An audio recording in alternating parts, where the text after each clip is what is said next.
गौरी पुत्र गणेश भगवान की जय। श्री लक्ष्मी नारायण भगवान की जय। श्री उमापति शंकर भगवान की जय। बृहस्पति देव की जय। प्रिय भक्तजनों, आज हम इस वीडियो में बृहस्पतिवार की व्रत कथा सुनेंगे। बृहस्पतिवार व्रत को करने से मन की इच्छाएं पूरी होती हैं और बृहस्पति महाराज प्रसन्न होते हैं तथा धन, पुत्र, विद्या और मनवांछित फलों की प्राप्ति होती है। परिवार को सुख शांति मिलती है। इसीलिए यह व्रत सर्वश्रेष्ठ और अति फलदायक सभी स्त्री और पुरुषों के लिए है। इस व्रत में केले का पूजन करना चाहिए। कथा और पूजन के समय तन, मन, क्रम, वचन से शुद्ध होकर जो इच्छा हो बृहस्पति देव की प्रार्थना करनी चाहिए और उनकी इच्छाओं को बृहस्पति देव अवश्य पूर्ण करते हैं, ऐसा मन में दृढ़ विश्वास रखना चाहिए। तो भक्तजनों, आइए अब सुनते हैं बृहस्पतिवार की व्रत कथा। तो आप सभी भक्तजन बड़ी ही श्रद्धा, ध्यान पूर्वक और प्रसन्न चित्त मन से इस कथा को सुनिए। तो सभी प्रेम से बोलिए श्री लक्ष्मी नारायण भगवान की जय। बृहस्पति देव की जय। सर्व देवी देवता की जय।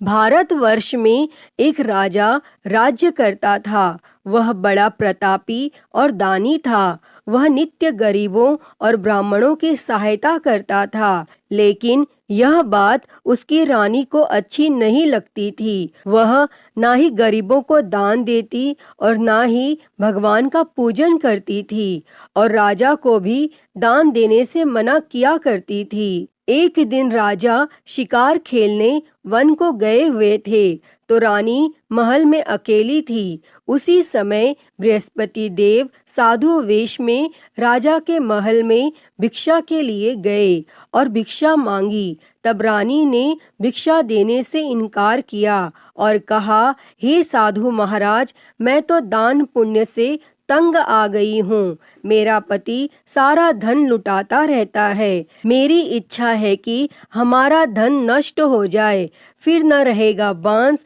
न बजेगी बांसुरी। तब साधु ने कहा, देवी, तुम तो बड़ी अजीब हो। धन, संतान तो सभी चाहते हैं, पुत्र और लक्ष्मी तो पापी के घर भी होनी चाहिए।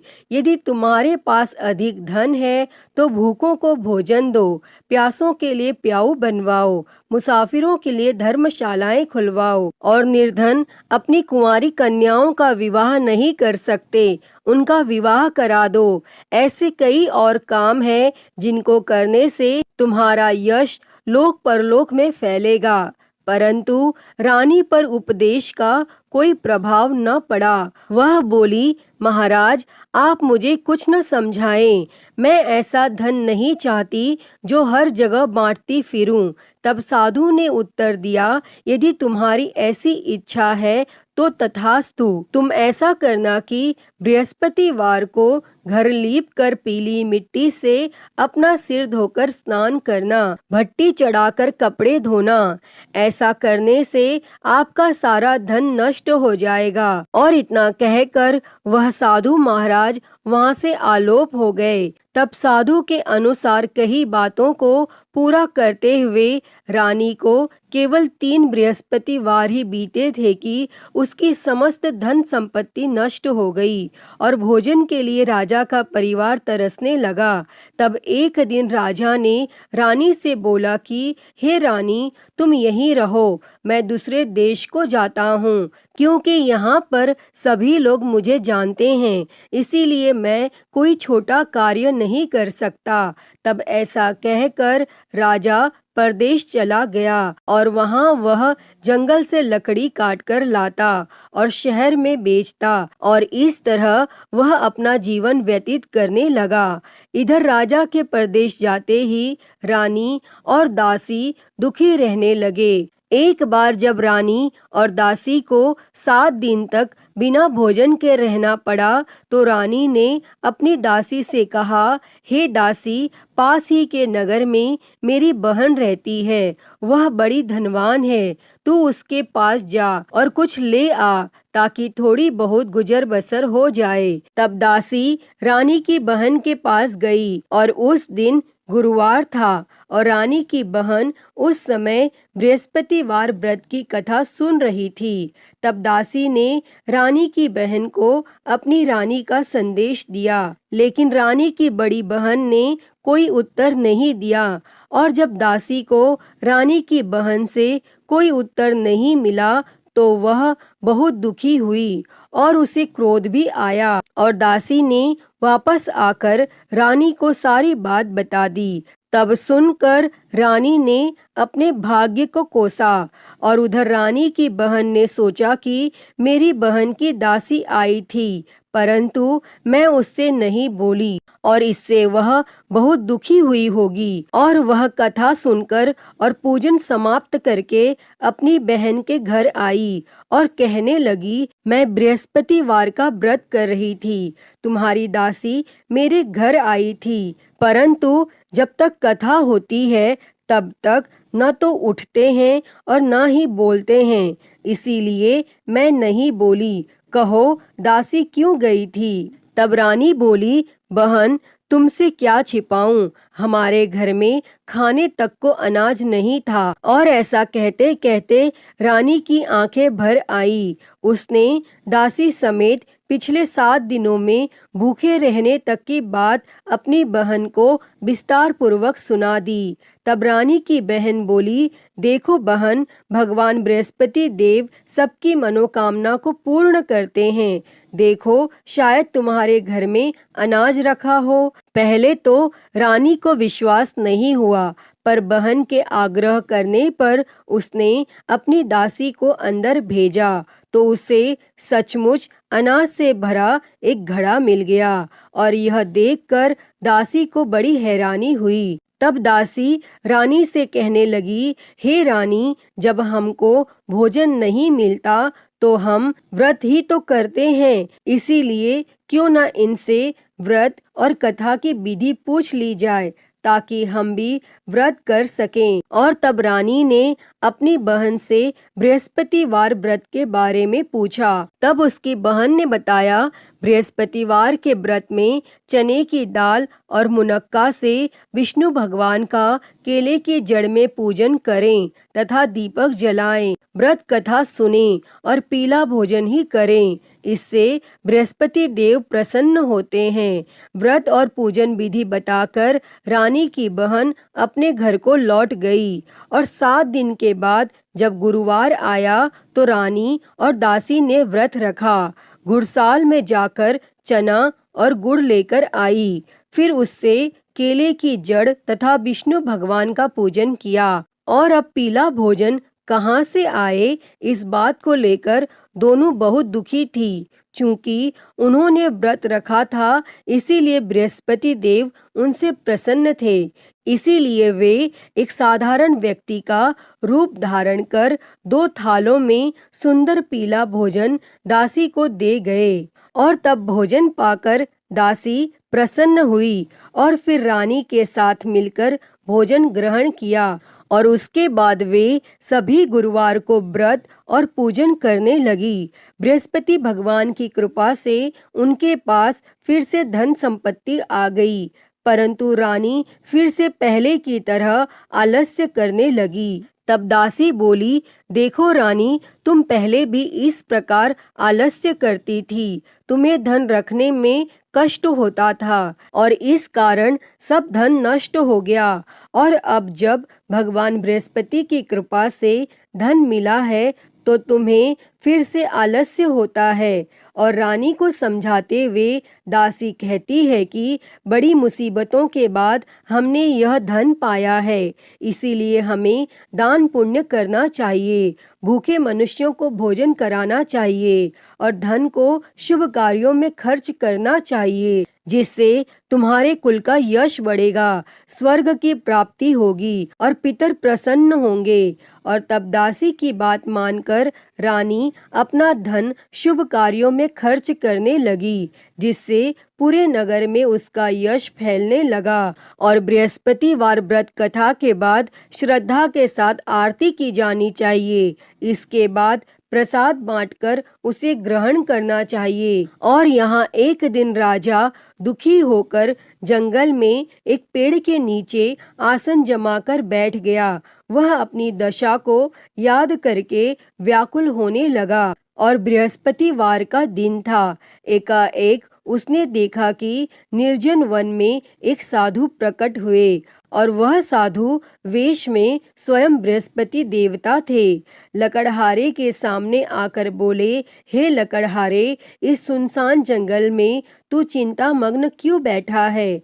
तब लकड़हारे ने दोनों हाथ जोड़कर प्रणाम किया और उत्तर दिया, हे महात्मा जी, आप सब कुछ जानते हैं, मैं क्या कहूँ? यह कहकर रोने लगा और साधु को अपनी आत्मकथा सुनाई। तब महात्मा जी ने कहा, तुम्हारी स्त्री ने बृहस्पतिवार के दिन बृहस्पति भगवान का निरादर किया है, जिसके कारण रुष्ट होकर उन्होंने तुम्हारी यह दशा कर दी। अब तुम चिंता को दूर करके मेरे कहने पर चलो तो तुम्हारे सब कष्ट दूर हो जाएंगे और भगवान पहले से भी अधिक संपत्ति देंगे। तुम बृहस्पति के दिन कथा किया करो। 2 पैसे के चने मुनक्का लाकर उसका प्रसाद बनाओ और शुद्ध जल से लोटे में शक्कर मिलाकर अमृत तैयार करो। कथा के पश्चात अपने सारे परिवार और सुनने वाले प्रेमियों में अमृत व प्रसाद बांटकर आप भी ग्रहण करो। ऐसा करने से भगवान तुम्हारी सब मनोकामनाएं पूरी करेंगे। तब साधु के ऐसे वचन सुनकर लकड़हारा बोला, हे प्रभु, मुझे लकड़ी बेचकर इतना पैसा नहीं मिलता जिससे भोजन के उपरांत कुछ बचा सकूं। मैंने रात्रि में अपनी स्त्री को व्याकुल देखा है। मेरे पास कुछ भी नहीं जिससे मैं उसकी खबर मंगा सकूं। तब साधु ने कहा, हे लकड़हारे, तुम किसी बात की चिंता मत करो। बृहस्पति के दिन तुम रोजाना की तरह लकड़ियां लेकर शहर को जाओ। तुमको रोज से दुगना धन प्राप्त होगा, जिससे तुम भली भांति भोजन कर लोगे तथा बृहस्पति देव की पूजा का सामान भी आ जाएगा। और इतना कहकर साधु अंतर ध्यान हो गए और धीरे धीरे समय व्यतीत होने पर फिर वही बृहस्पतिवार का दिन आया और लकड़हारा जंगल से लकड़ी काटकर किसी शहर में बेचने गया। उसे उस दिन और दिन से अधिक पैसा मिला।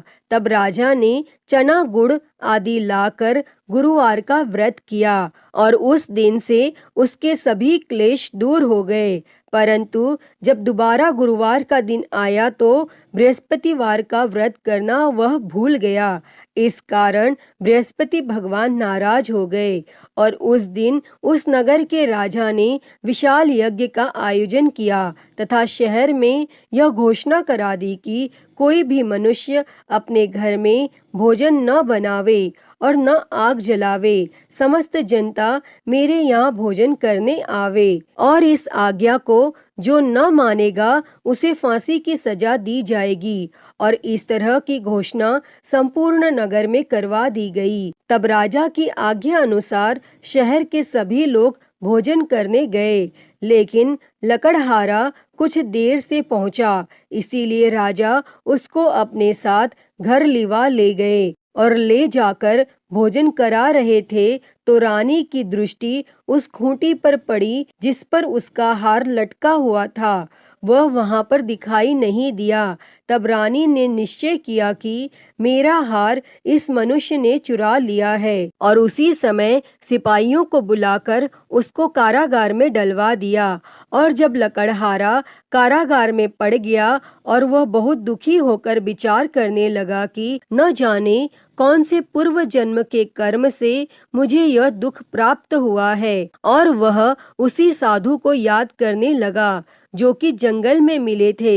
तब उसी समय तत्काल बृहस्पति देव साधु के रूप में प्रकट हुए और उसकी दशा को देखकर कहने लगे, अरे मूर्ख, तूने बृहस्पति देव की कथा नहीं करी, इस कारण तुझे दुख प्राप्त हुआ है। अब चिंता मत कर, बृहस्पतिवार के दिन कारागार के दरवाजे पर 4 पैसे पड़े मिलेंगे। उनसे तू बृहस्पति देव की पूजा करना और तेरे सभी कष्ट दूर हो जाएंगे। तब बृहस्पतिवार के दिन उसे 4 पैसे मिले। लकड़हारे ने कथा कही और उसी रात्रि को बृहस्पति देव ने उस नगर के राजा को स्वप्न में कहा, हे राजा, तुमने जिस आदमी को कारागार में बंद कर दिया है वह निर्दोष है, वह राजा है, उसे छोड़ देना।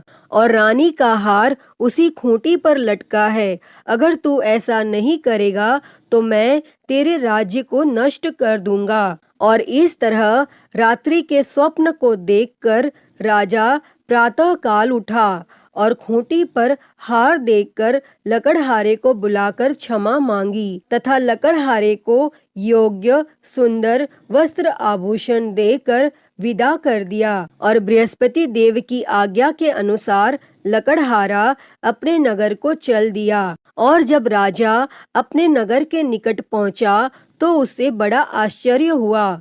नगर में पहले से अधिक बाग, तालाब, कुएं तथा बहुत सी धर्मशाला, मंदिर आदि बन गई हैं। तब राजा ने पूछा, यह किसका बाग और धर्मशाला है?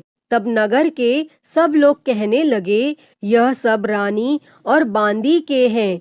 तो राजा को आश्चर्य हुआ और गुस्सा भी आया। और जब रानी ने यह खबर सुनी कि राजा आ रहे हैं तो रानी ने बांदी से कहा कि हे दासी, देख राजा हमको कितनी बुरी हालत में छोड़ गए थे और हमारी ऐसी हालत देखकर वह लौट न जाए, इसीलिए तू दरवाजे पर खड़ी हो जा।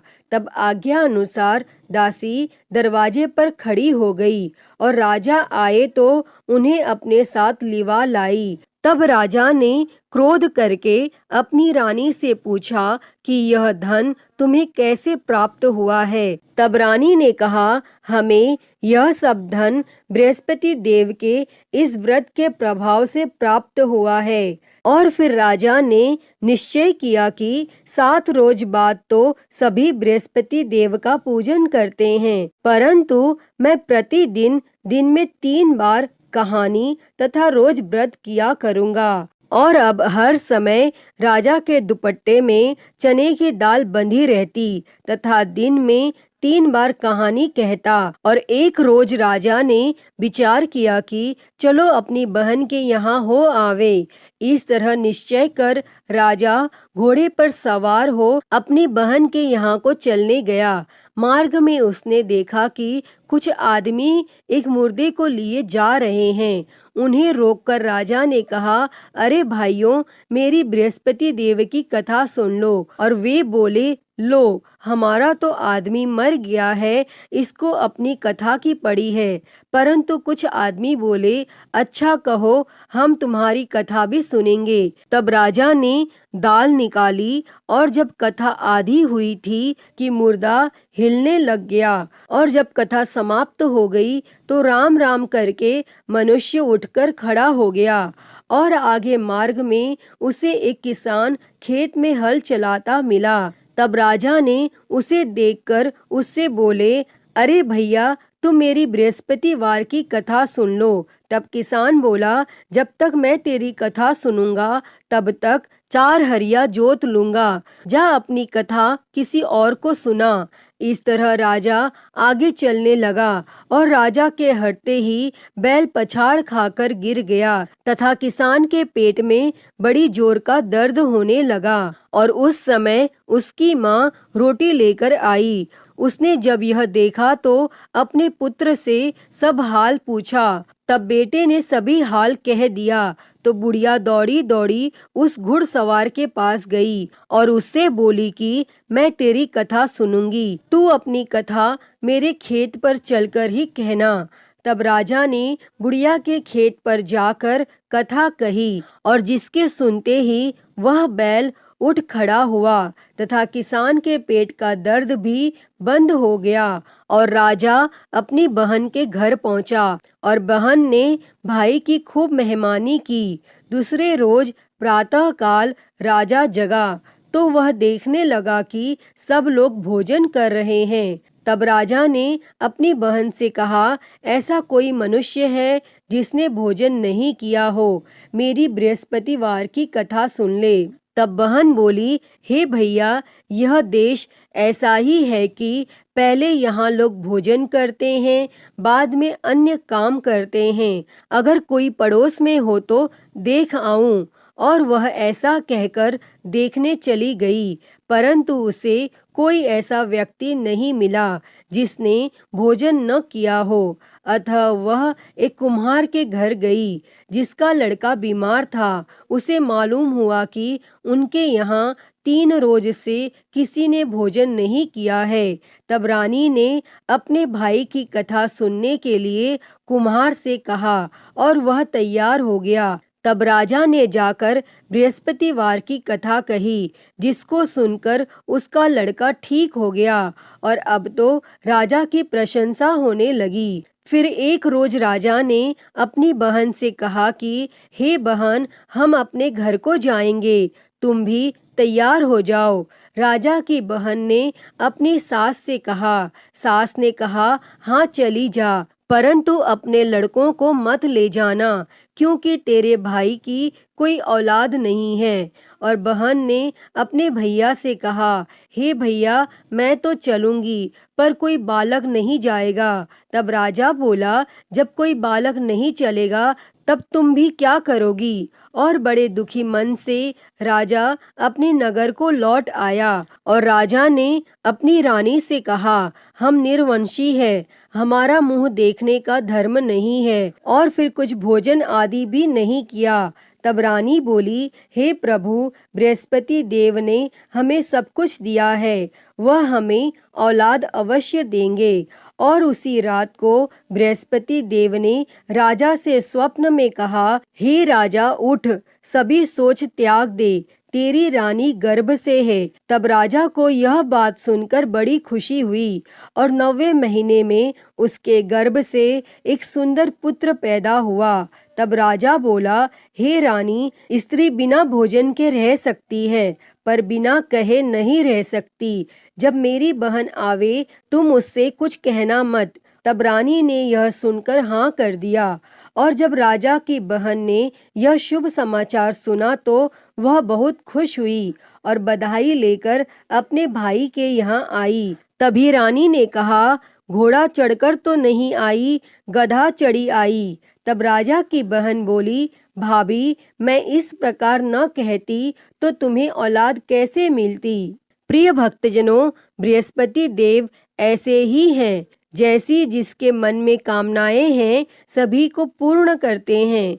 जो सद्भावना पूर्वक बृहस्पतिवार का व्रत करता है एवं कथा पढ़ता है अथवा सुनता है, दूसरों को सुनाता है, बृहस्पति देव उसकी सभी मनोकामना पूर्ण करते हैं। जैसी सच्ची भावना से रानी और राजा ने उनकी कथा का गुणगान किया तो उनकी सभी इच्छाएं बृहस्पति देव जी ने पूर्ण की थीं। अतः हे बृहस्पति देव जी, जैसी कृपा आपने राजा और रानी पर की, वैसी ही कृपा इस कथा को कहते, सुनते और हुंकारा भरते सभी पर करना। तो सभी प्रेम से बोलिए, बृहस्पति देव की जय, श्री लक्ष्मी नारायण भगवान की जय।